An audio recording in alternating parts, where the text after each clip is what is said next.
Bueno, lo que uno ve en el desarrollo urbano de América Latina es un proceso de transformación muy fuerte dentro de estos 70 años.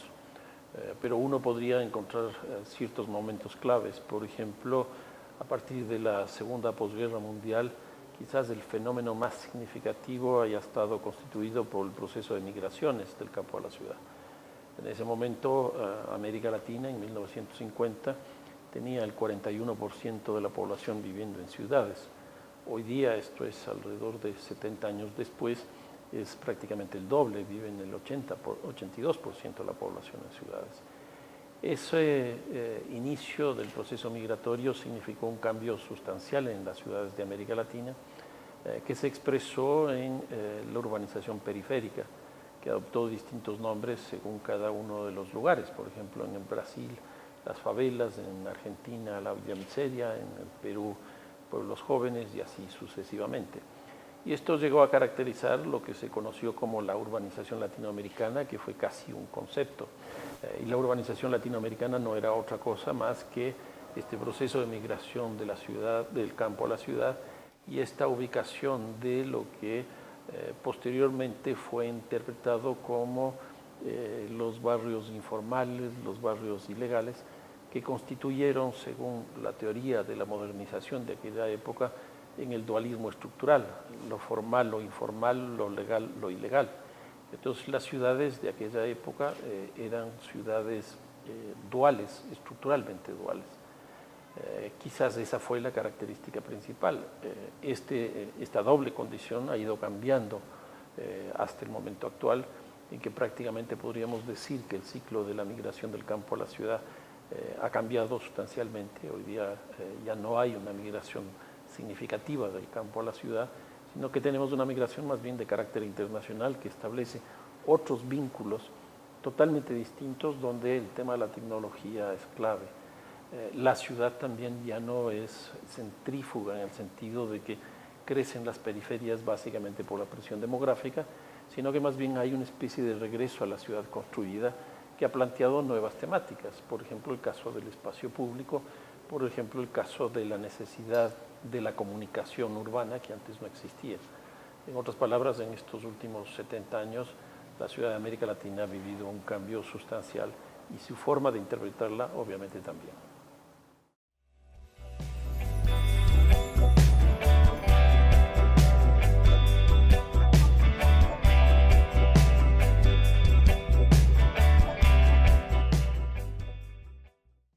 Sí, yo creo que obviamente este proceso de transformación ha sido muy agudo, pero hay ciertas continuidades que existen.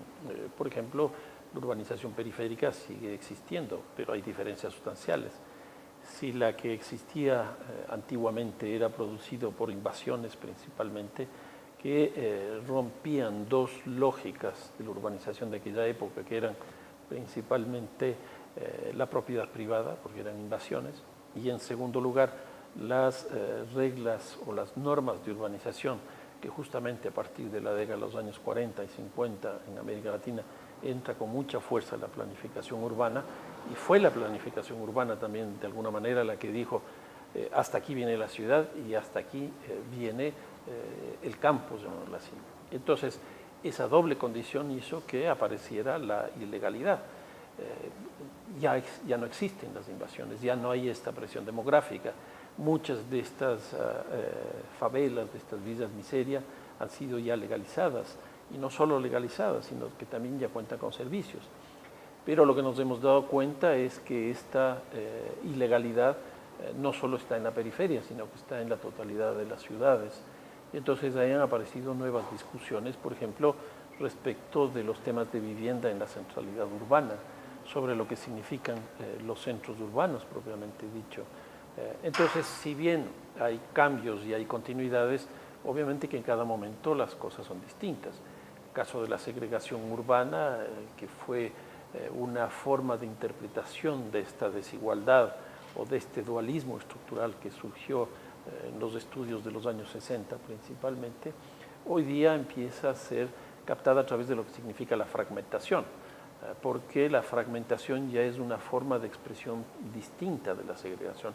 o la desigualdad, que ha entrado con mucha fuerza, básicamente con los estudios de Bernardo Secchi en Italia, que nos plantea la necesidad de la justicia espacial, porque como que habría una gran desigualdad en la construcción del espacio que hace que justamente estas diferencias tiendan a expresarse.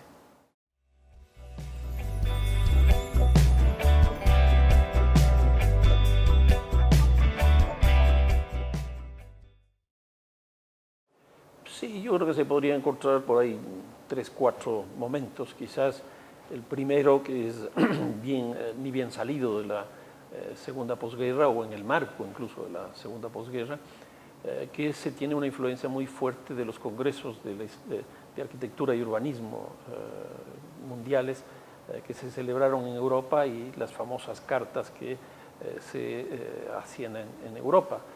Quizás el peso de la influencia de los urbanistas que tenía a la cabeza a Le Corbusier fue lo que llegó a América Latina. Y llegó principalmente a través del urbanismo, de la planificación urbana, y entonces América Latina empezó a llenarse de estudios que nos condujeron a las primeras propuestas de planificación. En eso Quito fue una de las ciudades pioneras. Es muy interesante porque en el año 39 ya aparece un plan y en el 41 aparece, 1941 ya aparece otro plan, que es más o menos lo que ocurrió en general en las ciudades más grandes y más insertas en el mundo. Luego viene un segundo momento que ya es producto de esto que hablábamos hace un momento, del proceso de migración, donde quizás los ejes principales estuvieron vinculados al tema de la demografía, justamente por este cambio de la localización de la población del campo en la ciudad, las teorías de la modernización en las que se inscribían esta idea que planteábamos hace un momento del dualismo estructural, de la teoría de la marginalidad, etcétera, que fue una proyección que surgió de América Latina hacia el mundo. Quizás ha sido uno de los momentos más significativos de la teoría urbana de América Latina que aportó al mundo. Entonces ahí tenemos toda esa discusión. Y en contraposición a esto apareció la teoría de la dependencia, que tenía mucho peso, y en esa perspectiva apareció la urbanización de la dependencia. Y ahí aparecen también ciertos académicos europeos que se latinoamericanizan, como el caso de Manuel Castells, Singer en Brasil, Uniquel en México, Ardoy en la Argentina, etcétera, que empiezan a interpretar la urbanización de América Latina a partir de esta relación de la teoría de la dependencia. Esto tiene una vigencia relativamente importante con los aportes, yo diría principalmente de los pensadores franceses, el caso Althusser, los estructuralistas marxistas, esa corriente, y en esa también se inscribe Lefebvre, que hoy día vuelve a reaparecer, pero Lefebvre, su gran producción es a fines de la década de los años 60, principios de los 70, igual que Castells, principalmente con su estudio de la cuestión urbana y los problemas de la investigación urbana en América Latina.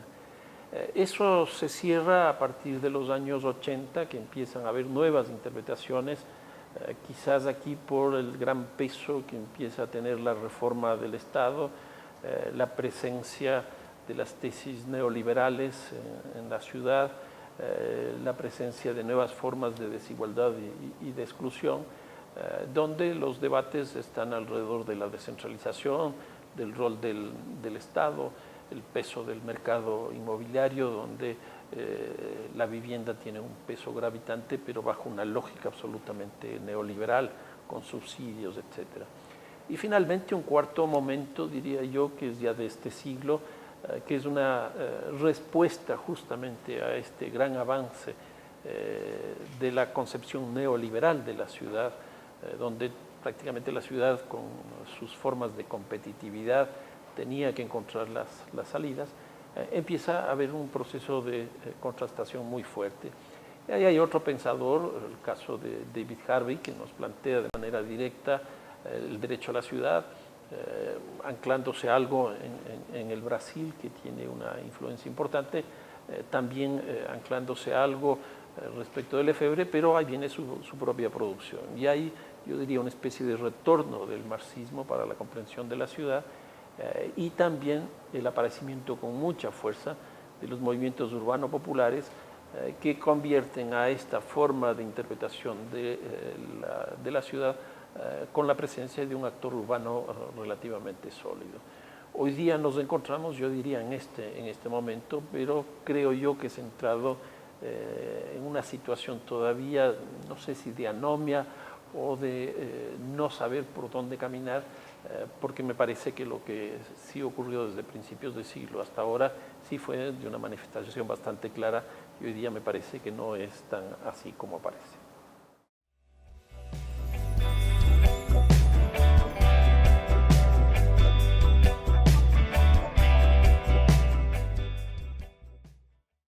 Bueno, yo lo que diría es que la evolución del pensamiento sobre la ciudad en América Latina ha ido evolucionando de alguna manera a la par de lo que ha acontecido con la ciudad. Entonces, uno, ¿qué es lo que encuentra? Encuentra países que llegaron primero a la investigación, como el caso de México, y en el caso de México, bueno, fueron básicamente, yo diría, las corrientes antropológicas.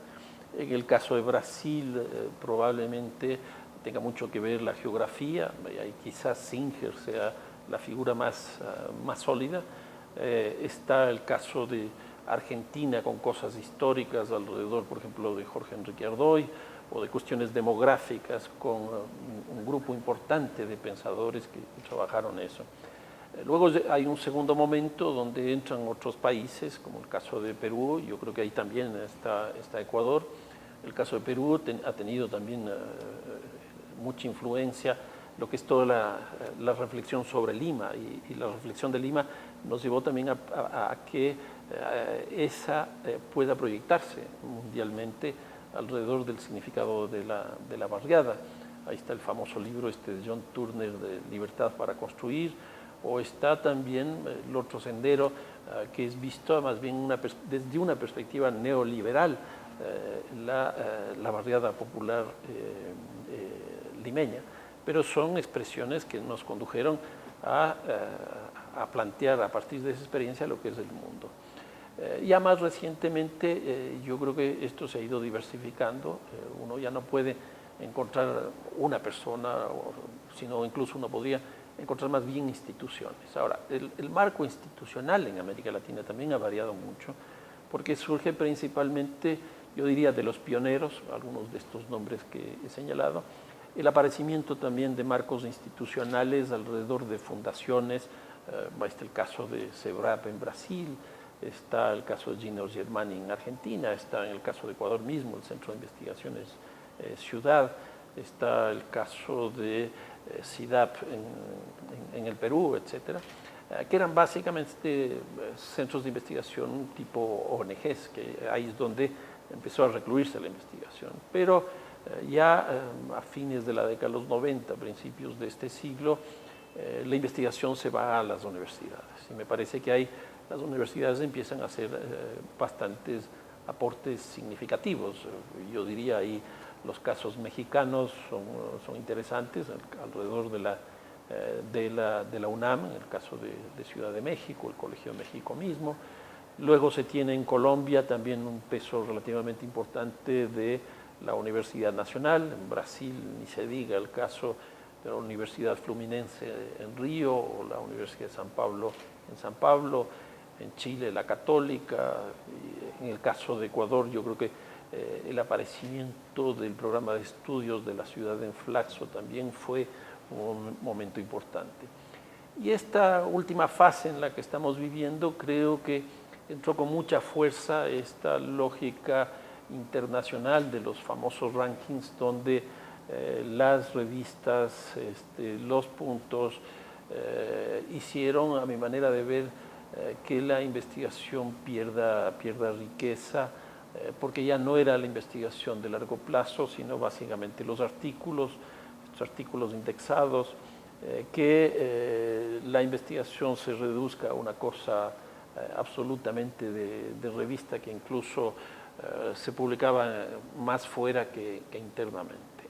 Ahora, en este contexto, yo sí diría que ha habido un ida y vuelta de la teoría que ha surgido en América Latina con la que ha venido desde afuera. Uno no puede decir exclusivamente que nos llegó de afuera, si bien el peso de los franceses en un momento determinado fue significativo, también uno puede encontrar en América Latina en esos mismos momentos, por ejemplo, la CEPAL produciendo mucho, CEBRAP en Brasil produciendo mucho, el Colegio de México produciendo mucho. Y en la actualidad yo diría que también ya no solo son las universidades las que están trabajando, sino también lo que se han constituido en estas redes de debate que existen a nivel mundial. Por ejemplo, ahí la red está que surgió en Hábitat 3 Alternativo, que sigue trabajando en esa perspectiva. Pero los municipios tienen las suyas, los alcaldes tienen las suyas. Por temáticas, en el ámbito de mujeres hay mucho, en el ámbito del agua potable también. Entonces, la producción de conocimientos ya es más difícil que sea simplemente que América Latina recibe una influencia, sino que creo que por lo que está ocurriendo en América Latina este rato, hay cosas muy interesantes que tienden a proyectarse mundialmente. Sin embargo, hay una de estas redes que coordina Emilio Pradilla desde México, que se ha planteado de manera específica y explícita, cosa que no ocurría antes, que América Latina podría tener su propia teoría urbana. Y ya está produciendo cosas relativamente interesantes con algunos libros que han sido ya difundidos. De tal manera que creo que en este momento las teorías, las metodologías que surgen en Europa, en los Estados Unidos, van de la mano de alguna manera con lo que está aconteciendo aquí en América Latina.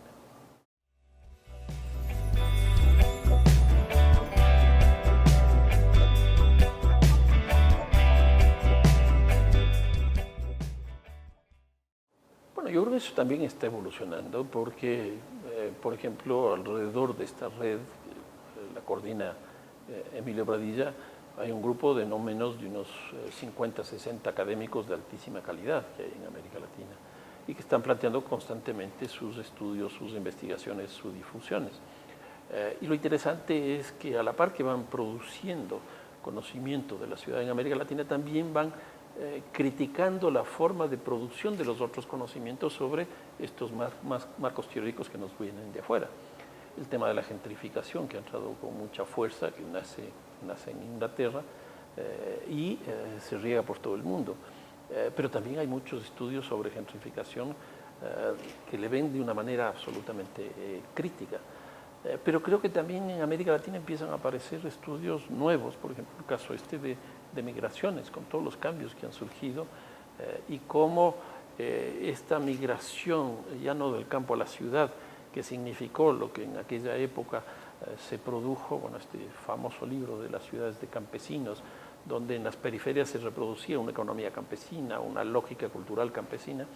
Hoy día la migración urbana, pero de carácter internacional, lo que produce es una articulación transurbana de las ciudades mucho más interesante, porque la tecnología justamente lo que está es articulando estos espacios distintos. Por ejemplo, se señala que una familia puede tener 2 unidades residenciales en 2 lugares totalmente distintos.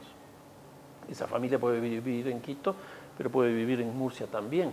Entonces tienen 2 viviendas para una misma unidad familiar.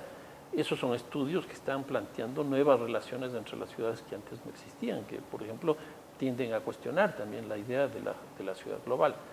En otras palabras, yo sí veo hoy día en América Latina una masa crítica bastante interesante respecto de las distintas posiciones, algo así como ocurrió en el momento de la teoría de la modernización, que tuvo un gran impacto en los estudios, pero salió inmediatamente otra visión distinta, que fue la teoría de la urbanización dependiente, que planteó una conversación, una discusión respecto a esto. Hoy día, por ejemplo, toda la corriente esta de debate sobre la ciudad neoliberal, creo que América Latina tiene mucho más que decir respecto de esta temática, de lo que está ocurriendo en otros países, por decir el caso de los Estados Unidos y de Europa mismo. Lo mismo respecto de este proceso de migración del campo a la ciudad, que hoy día ya no se vive con la fuerza que se vivía en aquellas épocas en América Latina, y eso está sirviendo también para lo que está ocurriendo en los países asiáticos. Hoy día Asia, el crecimiento de las ciudades asiáticas es de una manera geométrica que se está produciendo, y que eso ya vivió América Latina. Entonces aquí también empieza a haber un replanteo de eso. En otras palabras, creo que este rato hay una gran riqueza de discusión, debate en América Latina sobre la propia ciudad y sobre los conocimientos que se están produciendo sobre ella.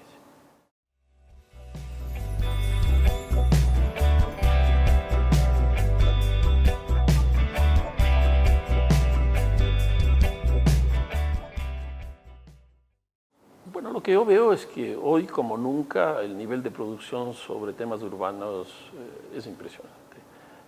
La ciudad hoy día está bombardeada de distintos temas, distintas concepciones, distintas metodologías para ser comprendidas. Y paradójicamente creo que también es el momento, a pesar de que la producción es muy alta, de que la circulación llegue donde debe llegar. Y aquí yo veo también cosas por lo menos preocupantes. Muchos de los estudios que se hacen en América Latina están vinculados a la casuística, estudios de casos, y casos muy chiquitos que no permiten entender ni siquiera ese caso y mucho menos el contexto en el cual se desarrolla.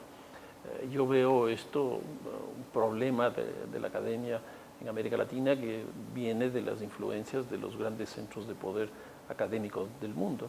Entonces uno termina estudiando un barrio tal y de ahí pues uno se queda perdido. Entonces ese tipo de producción pues prácticamente no circula porque tiene muy poco sentido.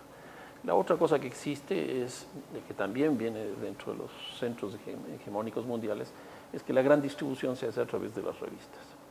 Y las revistas tienen sus propias lógicas, que son metodológicas, temáticas, idiomáticas, etcétera, que si bien en muchos casos tienden a circular, circulan justamente alrededor de los grandes centros de poder de la academia.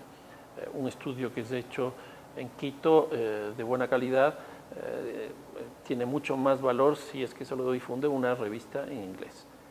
Se lo difunde en una revista en inglés y ya no puede ser reproducida en Quito. En otras palabras, Quito no conoce lo que se está estudiando sobre Quito. Y esa es una tendencia que se ha ido generalizando por estas lógicas. Tampoco hay los libros, tampoco hay los estudios de gran aliento, no hay la investigación de 3 años, de 4 años con equipos de investigación, porque lo que interesa nuevamente son pequeños artículos. Entonces lo que se tiene son asistentes de investigación. Y lo que ocurre es que los investigadores se van dedicando y especializando exclusivamente en hacer artículos de 15, 20 páginas, donde hay una sola idea que tiende a difundirse. Ahora, creo que también hay intentos interesantes a través de justamente estas redes que se van formando y de lo que se denomina el famoso open access, el acceso abierto de las publicaciones. El libro sigue teniendo un peso importante en América Latina. En muchos casos los libros se han convertido en revistas porque son estos famosos readers que es la memoria de un seminario, que es la coordinación de un conjunto de artículos sobre distintos lugares de América Latina que se presentan en un libro, pero sí se ve, creo yo, la ausencia de los grandes estudios sobre una temática. Lo que tú señalabas de OLACHI, que es pues, la Organización Latinoamericana de Centros Históricos, yo creo que de ahí se hizo 4 colecciones de libros muy interesantes. Una que se hizo de ciudades, entonces está el caso de San Pablo, está el caso de Bogotá, el caso de Lima, etcétera, donde se ve a la ciudad como unidad, a partir de distintas voces y distintas entradas. Una segunda que se llamó la colección Textos, donde están los pensadores más importantes de América Latina en distintos ámbitos. Por ejemplo, en el ámbito cultural está Armando Silva, que hizo una selección de sus textos, está Lisa Sicardi, temas de política social o del área social de las ciudades, el caso de Carlos de Matos en el ámbito de la economía, etc. Una tercera colección fue la de centros históricos, que en realidad no se referían a una ciudad, sino a un país. Está el caso de Colombia, está el caso de Cuba, Montevideo, etc. Y una última que se hizo que fue sobre seguridad y violencia. Entonces ahí hay estudios, por ejemplo, sobre la policía en América Latina, de Hugo Fruling de Chile, hay sobre los marcos jurídicos que hizo el argentino Máximo Soso y así sucesivamente. Creo que esa fue una magnífica experiencia porque a partir de estas 4 colecciones realmente se tuvo o se tiene todavía una visión relativamente interesante de lo que se ha investigado en relación a las ciudades.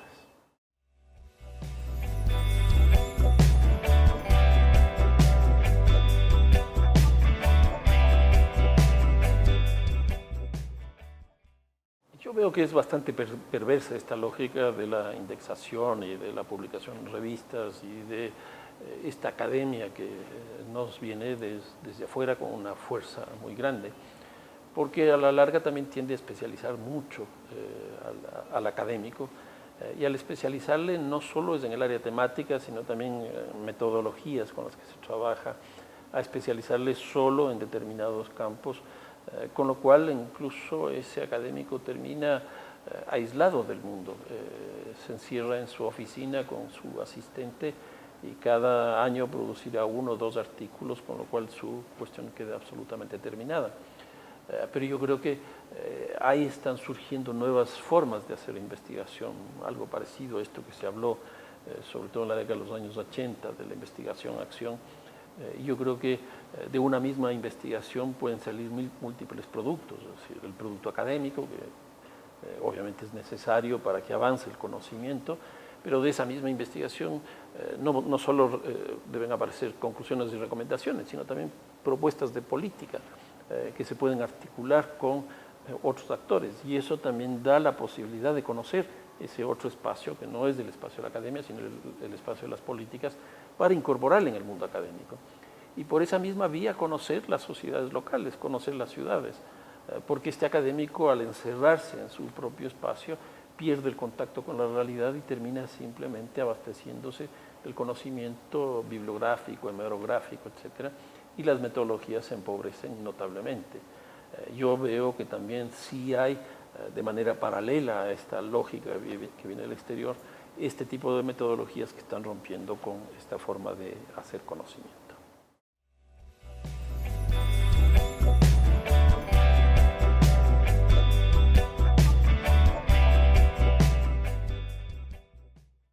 Bueno, una de las formas de acercarse a la realidad urbana o a cualquier realidad es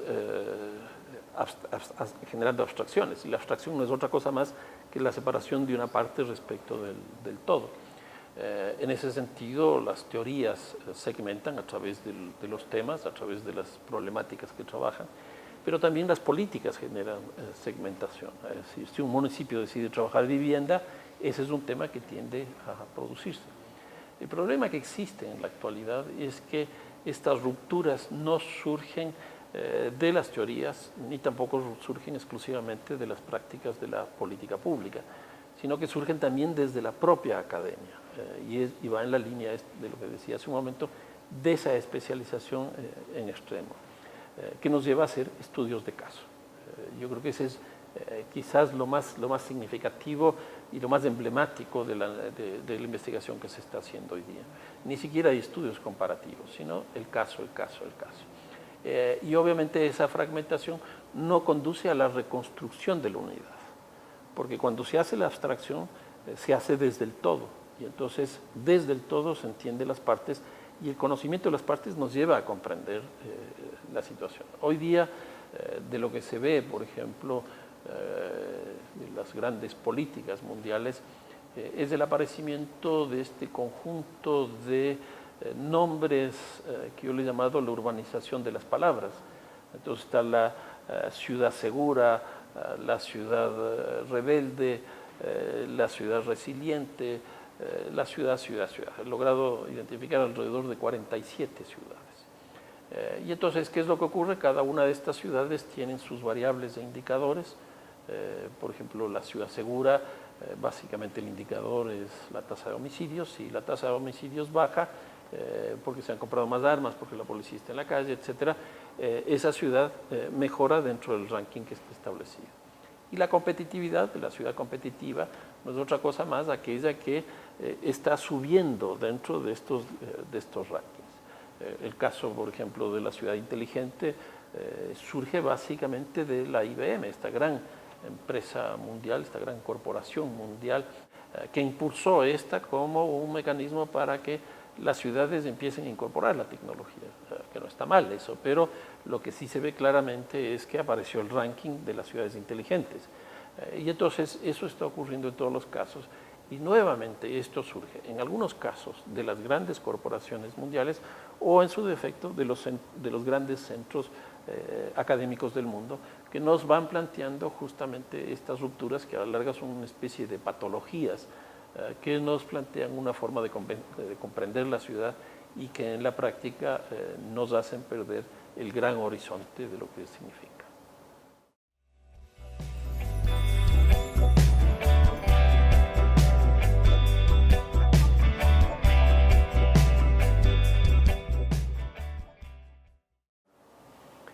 No sé, uno podría encontrar una especie de olas cada 20 años, pero son olas que tienen muy corta duración. La primera reunión que se realizó, si no me equivoco, en Vancouver, una de las cosas que se planteó principalmente fue el tema justamente migratorio del campo a la ciudad y la problemática que estaba ahí. No se resolvió nada. Después apareció la siguiente reunión, 20 años después, donde se consiguió, bajo presiones relativamente importantes, el derecho a la vivienda. Pero ¿qué es lo que ocurrió? Ese derecho a la vivienda se lo planteó como forma de salida bajo el esquema neoliberal, principalmente surgido desde Chile. Y aquí sí se ve las influencias de América Latina en general en estas cumbres mundiales. Y ahora en Quito acaba de pasar algo parecido respecto al derecho a la ciudad. Pero es un derecho a la ciudad que está constituido dentro de la nueva agenda urbana que no tiene prácticamente nada nuevo. Entonces hay como que se mediatiza, como que se pierde.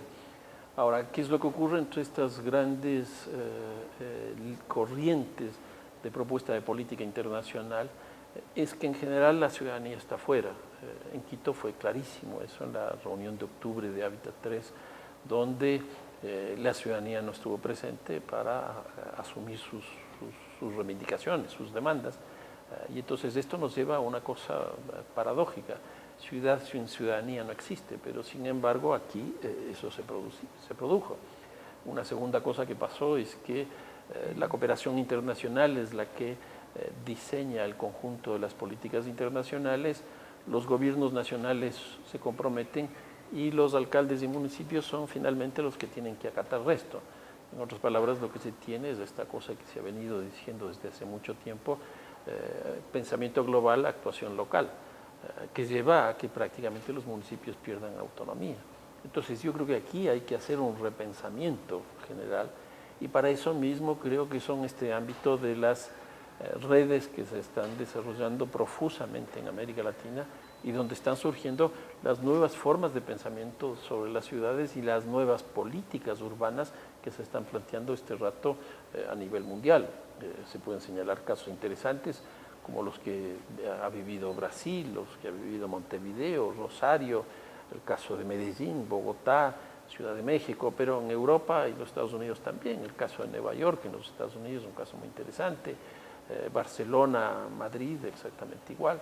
Entonces ya no es una cosa así absolutamente homogénea, sino que creo que sí hay este rato desde otras posiciones planteamientos interesantes, tanto desde el mundo académico cuanto desde las políticas públicas.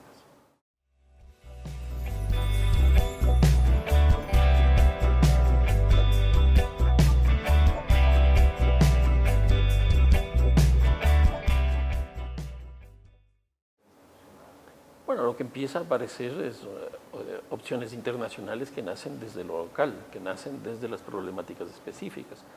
Lo que ocurrió aquí con el Hábitat 3 alternativo en el contexto de la reunión mundial de ciudades en Quito fue francamente extraordinario porque incluso logramos tener mayor visibilidad en las redes sociales que la propia reunión oficial. Fuimos tendencia durante todos los días del encuentro.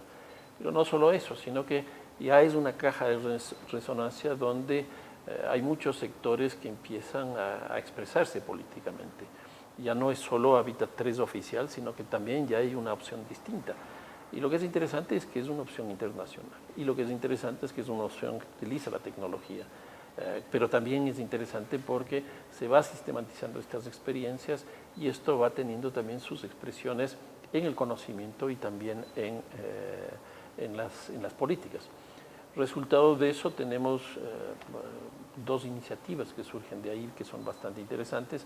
La una es el caso de Civitic, que es una red interuniversitaria ecuatoriana exclusivamente, que ya lleva 6-7 meses de reuniones donde estamos debatiendo, donde estamos construyendo conocimiento conjunto, etcétera, y donde ya el conocimiento no está centrado en una sola ciudad, como podría ser el caso de Quito.